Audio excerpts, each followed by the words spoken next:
Allez, salut chers amis, chers abonnés. Eh ben, nous revoilà encore pour une autre vidéo que je voudrais bien partager avec vous. Voilà, sur les dépannages à domicile. Comme je vous avais promis, euh, il y aura bien sûr, comme je vous avais promis, vous présenter des vidéos sur des dépannages pour des soucis en électricité que vous pouvez rencontrer à la maison. Et donc aujourd'hui, nous allons voir, bon, bien avant, à partir de cette vidéo, avant cette vidéo, nous avons, comment dirais-je, vu déjà les appareils de protection en danger électrique. Voilà, pour vous qui n'avez pas encore suivi cette vidéo, vous pouvez, comment dirais-je, aller à partir de la chaîne pour suivre cette vidéo-là. Et donc là, dans cette vidéo, je vous ai présenté un peu les appareils de protection pour éviter comment dire, les incendies à la maison, pour éviter que nos enfants ou qui que ce soit soient électrocutés, voilà, par l'électricité. Et donc aujourd'hui, voilà, nous allons, comme je vous ai promis, je vais partager avec vous, voilà, dans les vidéos encore qui vont suivre, des séries de dépannage à domicile, des soucis que vous pouvez rencontrer avec vos appareils électriques. Et donc, pour vous qui me découvrez à travers cette vidéo, moi c'est Toussaint l'entrepreneur. Voilà, pour Entrepreneuriat TV. Voilà, notre entreprise Business Face utilise Entrepreneuriat TV pour faire passer ces annonces. Nous, ici, nous sommes prestataires de services. Nous proposons des opportunités d'affaires, des opportunités d'investissement. Et aujourd'hui, je partage avec vous le métier de l'électricité bâtiment. Le métier de l'électricité bâtiment qui a aussi un métier ou dans lequel j'ai eu un diplôme, voilà, qui m'a permis aussi de me faire assez d'argent. À partir de ce métier-là, vous pouvez pouvoir subvenir à vos besoins. Voilà, essayez un peu de vous renseigner combien un électricien bâtiment peut se faire comme de l'argent, comme argent. Ok, donc pour commencer cette vidéo, aujourd'hui la vidéo que je vais partager avec vous, comme je vous ai dit, sur les dépannages. Et nous allons d'abord étudier le premier appareil de protection. Voilà, la vidéo précédente, on avait déjà vu tous les appareils de protection. Donc aujourd'hui, nous allons voir le premier appareil de protection qui est le disjoncteur différentiel. Et donc, que dois-je faire lorsque mon disjoncteur différentiel déclenche? Et donc, pour commencer cela, je voudrais aussi vous parler, vous informer que je propose des formations en électricité bâtiment pour tous ceux qui désirent avoir une connaissance en électricité ou aussi faire de ce métier une activité pour pouvoir subvenir à ses besoins, car nous sommes sur Entrepreneuriat TV, la chaîne des entrepreneurs, des leaders qui réussissent. Car ici, nous partageons avec vous des opportunités d'affaires. Et comme je répète toujours, l'entrepreneuriat, c'est quoi? C'est de proposer des services, des produits pour pouvoir se faire de l'argent afin de subvenir à ses besoins. Et donc, l'électricité bâtiment propose des services en électricité dans l'installation, le dépannage et plan et schéma électrique. Donc, pour vous qui voulez faire de ça votre métier, ou faire de l'argent avec ce métier, je vous propose des formations. Voilà. Et ces formations sont en deux étapes. Pour vous qui n'avez pas le temps, vraiment, pour venir poursuivre une formation et que vous-même, vous voulez vous-même suivre cette formation, j'ai mis à votre disposition, j'ai un document que moi-même j'ai conçu. Voilà. Le document est là. Voilà, le livre, comme vous le voyez, le livre de l'électricien bâtiment. Voilà, et c'est une conception à moi. Dans ce livre, il y a toutes les informations nécessaires. C'est un document pratique qui vous donne toutes les informations nécessaires. Et ces vidéos que je vais partager avec vous sont tirées de ces documents-là. C'est un document qui va vous faire 50 000 francs CFA. Voilà, et pour vous qui êtes, je vais dire, en Europe ou qui avez en euros comme en dollars, vous de calculer. Sinon, je pense qu'en euros, ça fait 80 000 francs CFA. Et donc maintenant, pour vous qui voulez vraiment suivre cette formation-là avec un formateur que je suis, voilà, par WhatsApp et par d'autres voies, en Côte d'Ivoire, si vous êtes en Côte d'Ivoire, que vous voulez suivre cette formation en présence de ma personne, là, ça va se passer à Abidjan et aussi, si possible, à Daloa. Maintenant, il y a la possibilité aussi de faire cette formation via l'Internet, via WhatsApp, même YouTube et vos emails. Donc, pour cette formation où vous aurez besoin de plus d'explications venant de moi, cela va vous faire 70 000 francs CFA.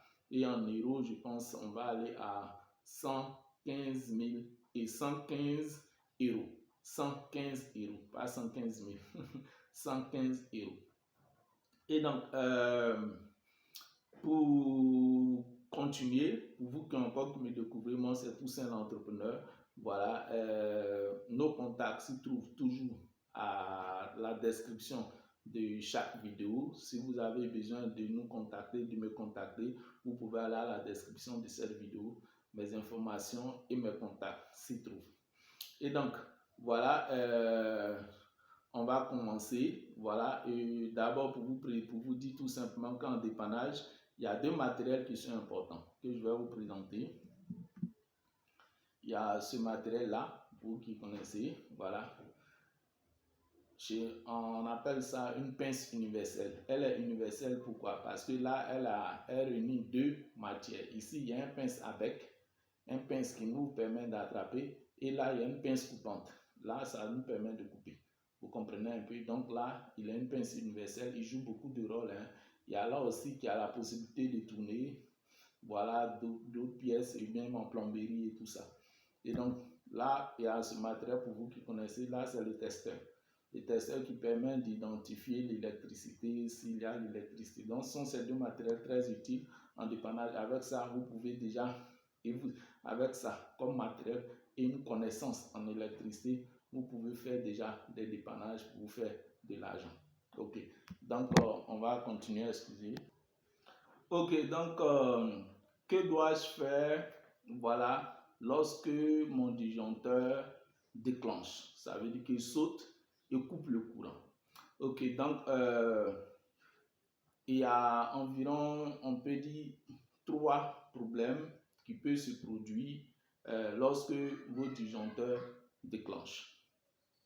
Comme je vous avais dit dans la vidéo précédente sur les appareillages de protection, pour vous qui n'avez pas encore suivi cette vidéo, vous pouvez aller sur la page de cette chaîne pour voir danger électrique, les appareillages de protection. Voilà.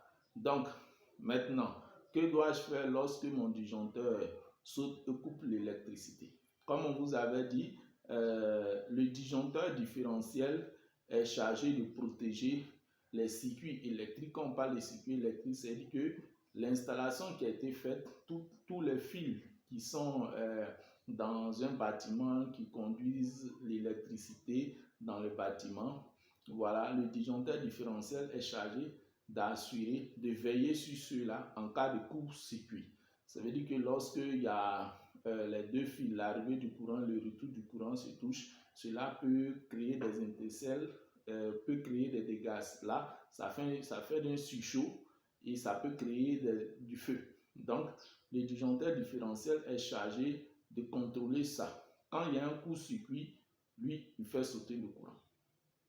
Après ça, lorsqu'il y a un souci dans les fils, où les fils sont usés, qui peut créer un dysfonctionnement dans l'électricité, le disjoncteur différentiel sera chargé de contrôler ça. Après cela aussi, il assure la protection des personnes. Il assure la protection des personnes comment? Il peut se trouver que l'électricité entre dans, dans le réfrigérateur, notre lave-linge, la télévision, d'autres appareillages, qui sont connectés à l'électricité. À partir de ce moment-là, le disjoncteur différentiel sera chargé aussi de couper l'électricité pour empêcher une électrocution d'une personne, des personnes qui y vivent. Et donc, lorsque le disjoncteur saute ou coupe l'électricité, c'est qu'il y a problème. Il y a problème soit dans les conduits électriques, voilà, les fils électriques, les circuits électriques, ou soit le problème des personnes. Et donc, dans un premier temps, lorsque vos disjoncteurs sautent, pour savoir d'où vient la panne, vous devrez d'abord vous orienter vers vos coffrets à fusible. Le coffret à fusible que vous voyez là se trouve là d'autres disjoncteurs. Pour une bonne installation qui a été faite, si vous avez une installation qui a été très bien faite, vous aurez forcément un coffret à fusible, voilà, dans votre maison. Donc là, vous orientez là et vous faites descendre tous les DPN. Si il y a, on dit DPN module, ce sont des petits disjoncteurs. Là, vous voyez off, on. Donc là, vous faites descendre. Généralement, c'est le vert pour alimenter et le rouge pour couper l'électricité. Donc là, vous faites tous descendre les DPN. Et maintenant, vous partez réenclencher le disjoncteur. Lorsque vous enclenchez le disjoncteur, c'est pour vérifier maintenant d'où vient la panne, d'où vient le problème. Si le disjoncteur déclenche toujours, c'est que le problème n'est pas à l'intérieur de votre maison, il est au-delà, ça veut dire que hors de votre maison, entre le fil qui sort du disjoncteur, de la niche, je veux dire de l'alimentation électrique à votre coffret à fusible. Quand une bonne installation, le fil électrique quitte d'abord du disjoncteur pour venir au coffret à fusible. Donc, lorsque vous abaissez tout vos DPN dans le coffret à fusible et que le disjoncteur saute, c'est que le problème est dans le fil d'alimentation, dans les circuits d'alimentation. Là, vous devrez maintenant appeler un électricien pour qu'il vérifie votre ligne, votre circuit d'alimentation. Dans d'autres cas, lorsque maintenant vous faites descendre tous vos DPN et que vous partez enclencher le disjoncteur, que le disjoncteur a pris, là maintenant, vous pouvez aussi revenir avec ce testeur et vous allez voir dans le coffret, sur les DPN, il y a des petits tournevis. Il suffit, n'ayez pas peur, vous mettez le testeur là. S'il alimente, s'il montre le signe qu'il y a l'électricité, parce que lorsque vous mettez le testeur dans les petits tournevis, il va alimenter, il va s'allumer. Le testeur va s'allumer pour vous dire qu'il y a l'électricité. N'ayez pas peur, le tournevis est déjà protégé. Voilà, vous pouvez venir en main nue sans problème et vous mettez là le doigt qui touche. Ça a été fait de telle sorte, lorsque le doigt touche, quand vous mettez le testeur, mettez le doigt là, c'est pour tirer la liaison, car nous sommes aussi conducteurs d'électricité. Donc, lorsque le doigt touche le testeur ici, que vous mettez dans le coffret à fusible, ça va s'allumer pour dire qu'il y a de l'électricité. Et donc, la qualité de l'électricité aussi, vous ne pouvez pas connaître, mais ça aussi, pour ceux qui vont suivre cette formation, vont comprendre. Lorsque dans les deux, quand vous testez dans les deux, parce qu'il y a deux voies, l'arrivée du courant, le retour du courant, lorsque vous testez dans les deux, comment dirais-je, tournevis que les deux s'allument, là il y a un problème toujours dans l'alimentation. C'est qu'il y a un souci que le disjoncteur a vu. Et donc, lorsque vous testez dans les deux tournevis qu'il y a un qui est allumé et l'autre n'est pas allumé, c'est que l'électricité est bonne. Ok. Donc, à partir de ce moment, qu'est-ce que vous devrez faire? Vous devrez maintenant soulever les DPN un à un. Les DPN sont partagés comment? Il y a des disjoncteurs, pardon, comme les cartouches à fusible. Voilà, les cartouches à fusible, lorsque vous allez faire sortir, vous allez voir les fusibles dans les petites billes, boules. Voilà, vous allez voir. Donc, il y a des fusibles qui sont spécialisés pour les lumières et les fusibles qui sont spécialisés pour les prises d'alimentation. Donc là, ici, on ne peut pas vous donner, pour ceux qui voudront connaître, identifier comment dirais-je, quels sont ceux qui sont pour les prises, quels sont ceux qui sont pour les lumières, vous devrez suivre une formation. Là, ce sont des codes secrets pour les électriciens intérieurs, pour les électriciens. Et donc, là maintenant, vous allez charger de soulever maintenant, c'est-à-dire que de passer au vert, ou si ce sont les cartouches à fusible, vous allez aller un à un. Lorsque vous appuyez, vous envoyez vous soulevez ou bien vous faites rentrer le cartouche, vous reprenez vos testeurs pour tester ou vous, en haut de l'appareil que vous avez soulevé, vous le testez pour voir s'il y a toujours l'électricité. S'il y a toujours l'électricité, c'est que le problème ne vient pas de ce circuit. Et vous faites au fur et à mesure, vous testez, vous regardez s'il y a toute l'électricité jusqu'à ce que vous allez constater que lorsque vous soulevez et que vous mettez le testeur, que vous n'avez plus l'électricité, c'est que c'est dans ce circuit-là qu'il y a un problème. Donc là, qu'est-ce que vous devrez faire? Vous le remettez, vous le réabaissez et vous soulevez les autres. Comment ça fait? Il peut se trouver que les pannes encore soient plusieurs. Donc, lui, vous avez déjà détecté dans ces circuits, vous l'abaissez et vous partez réenclencher le disjoncteur pour vérifier encore dans quel circuit il y a la panne. Vous répétez les choses jusqu'à ce que vous finissez tous les DPN, les disjoncteurs ou les cartouches à fusée. Si vous détectez encore les mêmes, vous abaissez tout ça. Où vous aurez lorsque vous avez enclenché qui a coupé l'électricité, vous les abaissez et vous soulevez les autres. Le disjoncteur différentiel alimente la maison. Et donc, les DPN sont des protecteurs aussi pour ceux qui voudront aussi savoir leur rôle. J'ai déjà fait la vidéo dans la vidéo précédente, les appareils de protection. Vous pouvez encore vérifier cette vidéo-là. Et donc là, comment ça se passe? Les DPN protègent les circuits électriques. Donc, il peut se trouver que, comme ça a été dit dans la vidéo précédente, le DPN ne voit pas la panne. Dans d'autres cas aussi, il peut se trouver que le disjoncteur même déclenche et que vous allez venir maintenant dans vos coffrets à fusil et vous allez voir un DPN qui est descendu en horn, ce qui veut dire que le problème est dans ce circuit électrique.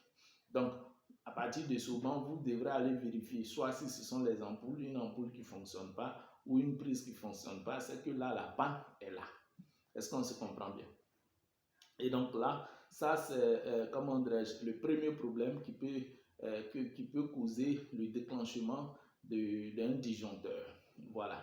Et là, en ce moment où la panne est là, vous pouvez appeler un électricien ou si vous-même vous avez un testeur, n'ayez pas peur parce que là, il n'y a plus d'électricité. Si de dévisser, comment dirais-je, si c'est une prise, de dévisser, comment dirais-je, la prise et puis voir généralement les fils peut être utilisé ou l'appareil même peut être utilisé. Vous allez voir des brûlures à l'intérieur ou tout ça. Il peut que ça soit aussi une ampoule qui est grillée, voilà, qui peut causer aussi ce type de problème. Parce que lorsqu'une ampoule est grillée, généralement les ampoules avec les douilles à baïonnette, bientôt vous allez voir ça, lorsque l'ampoule est grillée, ça crée des surchauffes, ça peut faire sauter aussi le disjoncteur. Donc là, vous changez la douille. Bientôt, je vais vous montrer comment on change ces petits travaux là. Bon, à la maison ou un soir, vous appelez un électricien et puis vous alimentez maintenant le reste de votre maison. Le disjoncteur, il est là, il protège tout. Les appareils protègent les circuits.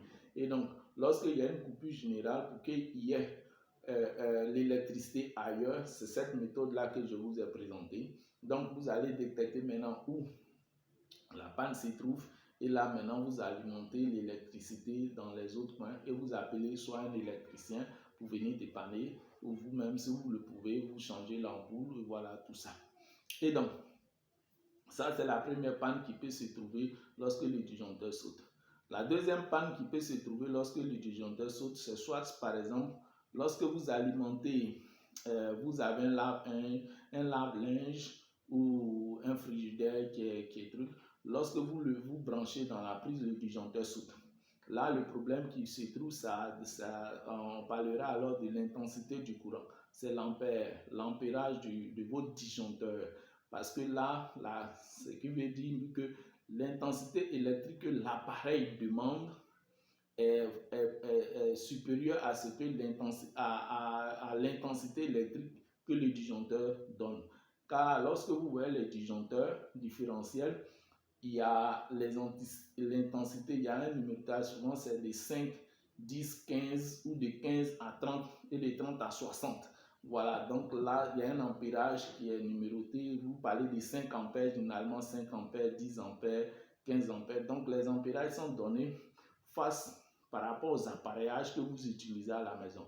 Donc si vous avez un 5 ampères, que vous partez prendre un appareil un appareil qui est fort, qui demande une forte électricité, lorsque vous branchez, cela peut faire sauter le disjoncteur. Et donc, à partir de ce moment-là, vous devrez comprendre que lorsque vous branchez un appareil qui fait sauter le disjoncteur, soit l'intensité du courant de cet appareil est forte par rapport à l'intensité que le disjoncteur demande.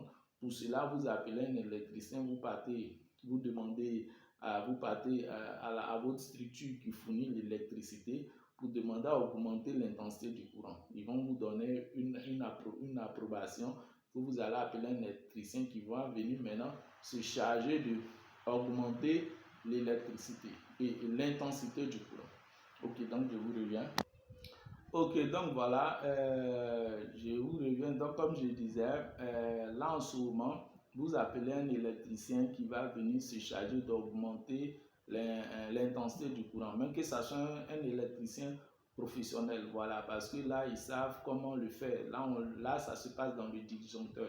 Voilà, il y a la possibilité pour vous qui avez les 5 ampères, voilà, le maximum qui a été donné va jusqu'à souvent à 15. Donc, il peut augmenter à 10 ampères, à 15 ampères pour permettre à ce que le disjoncteur fournisse plus d'intensité du courant afin que votre appareillage puisse être alimenté.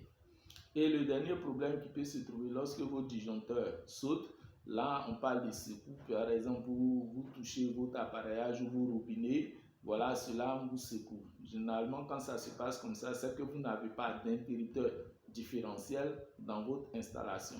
Et donc, toujours encore pour vous dire que vous pouvez encore vous référer sur la vidéo précédente sur les appareillages de protection pour savoir qu'est-ce qui est l'interrupteur différentiel. Et donc là, lorsque vous touchez un appareil et que le disjoncteur saute, c'est pour votre sécurité. Et donc là, vous devrez appeler un électricien car la panne là se trouve maintenant dans la prise de terre. Dans la prise de terre, pour ceux aussi qui voudraient connaître le rôle de la prise de terre, vous devrez encore aller sur la vidéo que nous avons fait sur les appareillages de protection. Et donc voilà, c'est ce que je voulais partager aujourd'hui avec vous sur les dépannages, sur le premier appareil de protection des disjoncteurs. La prochaine vidéo, nous allons voir les dépannages sur les circuits, voilà, les circuits électriques. Voilà, donc là, peut-être là, à vous de vous abonner pour suivre cette vidéo. Peut-être là, maintenant, vous allez connaître les rôles de chaque DPN, de chaque module qui protège les circuits. Et puis, là, à partir de cette vidéo, je vais vous le faire identifier. Là, vous allez connaître à tel module, tel coffret, cartouche à fusible sécurise tel circuit, soit pour les lumières, soit pour les ampoules. Et donc voilà, encore pour vous rappeler que pour vous qui voulez suivre une formation en électricité bâtiment, voilà, je suis disponible pour vous. Voilà, cette formation peut se faire via internet. Voilà, et pour vous qui avez besoin de ce document, dans ce document, il y a toutes les références, toutes les informations nécessaires pour connaître l'électricité, pour pouvoir faire des dépannages, connaître comment une installation électrique se passe et tout ça. Comment faire une bonne installation électrique et tout ça. Donc ce document est à 50 000 francs, qui est à 80 €. Et pour vous qui voulez suivre une formation pratique pour être un professionnel en électricité bâtiment, cela va vous faire 70 000 francs et soit 115 €. Et donc au plaisir, voilà, moi c'est tout seul entrepreneur. Si vous voulez avoir mes contacts, se trouve à la description de cette vidéo et dans les propos aussi de la chaîne. À nous revoir pour une autre vidéo.